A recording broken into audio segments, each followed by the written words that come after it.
اللهم إنا نستودعك سنة ستمضي من عمرنا، أن تغفرها لنا وترحمنا وتعفو عنا، وتبارك لنا في أيامنا القادمة، وتصلح نفوسنا، وتيسر أمورنا، وتحقق أحلامنا.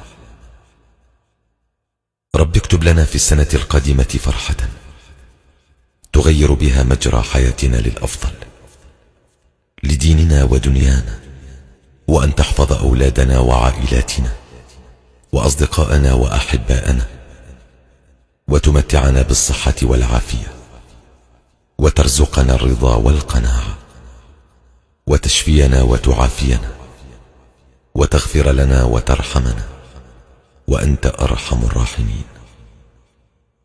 ربنا وتقبل منا، إنك أنت السميع العليم.